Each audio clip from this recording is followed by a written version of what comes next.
మరీ ముఖ్యంగా కలియుగ ప్రత్యక్ష వెంకటేశ్వర సేవలో ఉండేవాళ్ళు ఎవరన్నా పొరపాటు జరిగితే దానికి పాయచిత్తం చేయాల్సిన అవసరం ఉంది. మనం కూడా నైతికంగా దానిపై స్పందించి దానికి ఏ విధమైన కార్యక్రమం చేయాలనేది వాళ్ళు చేస్తే బాగుంటుంది. లేదా వెంకటేశ్వర స్వామి దృష్టిలో అది తప్పుగా భావిస్తే వెంకటేశ్వర స్వామి అయినా శిక్షిస్తాడు. అది ఎవరైనా కానీ, ఇంకొకరు కానీ, నువ్వు కానీ, నేను కానీ, ఎవరైనా. దాని మీద మా పార్టీ తరఫు నుంచి మా డిమాండ్ పెట్టారు. వాళ్ళు రాజీనామా చేయాలని. రాజీనామా చేయిస్తారో లేదో కూటమి ప్రభుత్వం వాళ్ళ నిర్ణయం. చేయిస్తే బాగుంటుంది. దేవుడి సేవలో ఉన్నప్పుడు ఎటువంటి నిందొచ్చినా దానికి మనం సమాధానం చెప్పాల్సిన అవసరం ఉంటుంది. కాబట్టి మనం చెప్పకపోయినా దేవుడు సాక్షాత్తు వెంకటేశ్వర స్వామి తప్పకుండా దానికి పాయచిత్తం చేసే కార్యక్రమం చేస్తాం. శాసనమండలిలో అంటే నాకు లేదా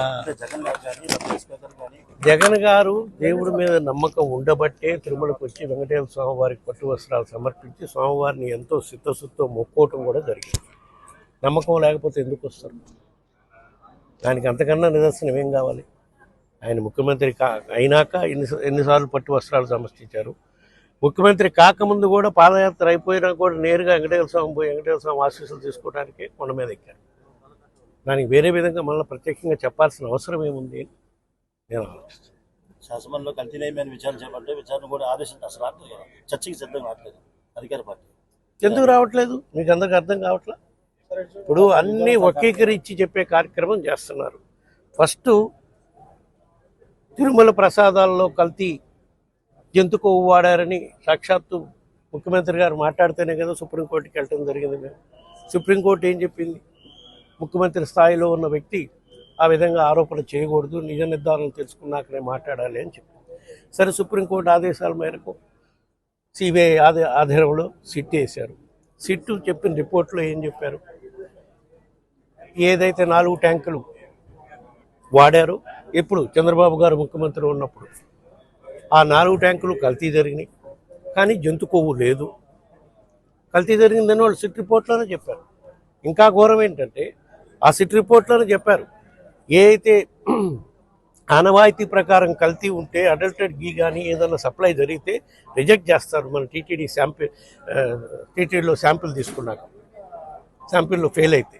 ఆ విధంగా వైఎస్ఆర్ కాంగ్రెస్ పార్టీ ప్రభుత్వంలో 17 సార్లు 16 సార్లు రిజెక్ట్ చేశారు. అంతకుముందు ప్రభుత్వంలో కూడా వాళ్ళ కాలంలో కూడా రిజెక్ట్ చేశారు. ఆ విధంగా రిజెక్ట్ చేయబడిన నెయ్యి కల్తీ జరిగింది, కానీ ఏదైనా కానీ రిజెక్ట్ అయిన నెయ్యి వాడిన సందర్భాల్లో కూడా ఎక్కడా లేదు. ఇప్పుడు 2024లో చంద్రబాబు నాయుడు గారు ముఖ్యమంత్రి అయినాక ఏదైతే కల్తీ గీ అని ఆయనే చెప్పాడో ఆ కల్తీ గ్రీన్ రిజెక్ట్ చేసి ట్యాంకర్లు వెనక్కపోతే మళ్ళా వేరే వాళ్ళ పేరు మీద ఆ ట్యాంకర్లు సప్లై చేసి ఆ గీ ప్రసాదాల్లో వాడటం జరిగింది. ఇది సిబిఐ సిట్టు విచారణలో వాళ్ళు తేటతెల్లం చేయటం జరిగింది. ఇంతకన్నా ఏం కావాలి?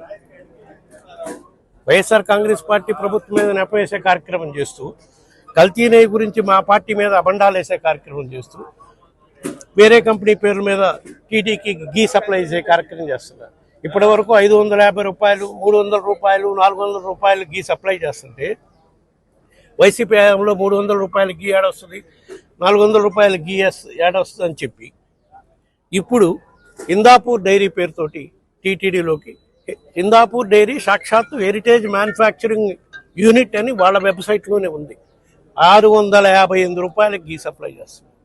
ఇదంతా ఏంటి? ఎందుకు ఈ విధంగా? దాని మీదే చర్చ చేపట్టాలని మండలిలో డిమాండ్ చేస్తే ప్రభుత్వం తోకముడుచుకొని పోయే కార్యక్రమం, డైవర్ట్ చేసే కార్యక్రమం చేస్తారు.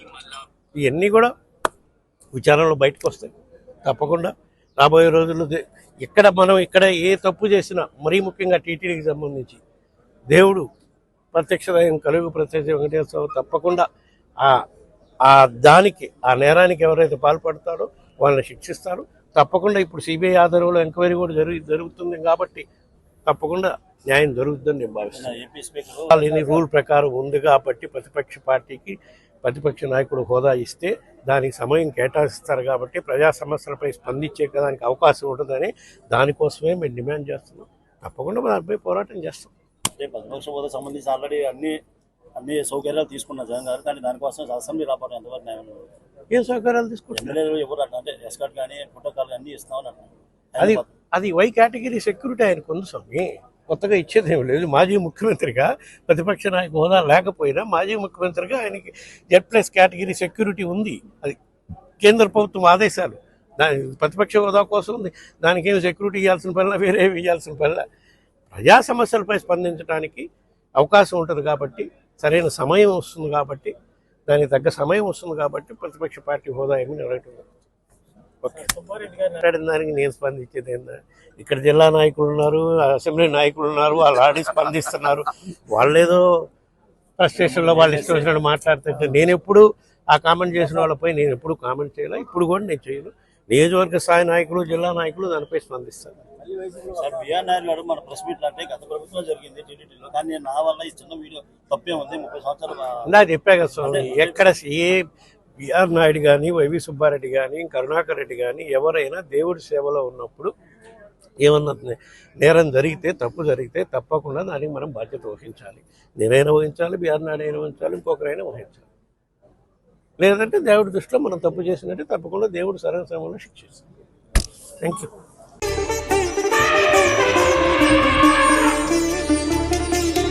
బంగారు ఆభరణాలలో సరికొత్త అధ్యాయం. సిఎంఆర్ జ్యువెలర్స్ వారి బంగారు ఆభరణాలు మీ ఇంట జరుగు వివాహ వేడుకలకు సరికొత్త స్వర్ణ వైభవంతో స్వాగతం పలుకుతోంది. సిఎంఆర్ జ్యువెలర్స్ దేశం నలుమూలల నుండి సేకరించిన antique collections, temple collections, Natasha collections, peacock collections, వివాహ కలెక్షన్స్, విక్టోరియా కలెక్షన్స్, వేలాది రకాల కలెక్షన్స్. సిఎంఆర్ జ్యువెలర్స్ ప్రత్యేకత 916 హాల్మార్క్ బంగారు ఆభరణాలపై అతి తక్కువ తరుగు మజూరీ లేదు. సిల్వర్ ఆర్టికల్స్ పై తరుగు మజూరీ లేదు. డైమండ్ ఆభరణాల డైమండ్ ధరపై 10% తగ్గింపు. మీ ఊహలకు ప్రతిరూపాలు సిఎంఆర్ స్వర్ణాభరణాలు. విచ్చేయండి CMR jewellery, Tulasiram theatre, Kurnool road, Ongole.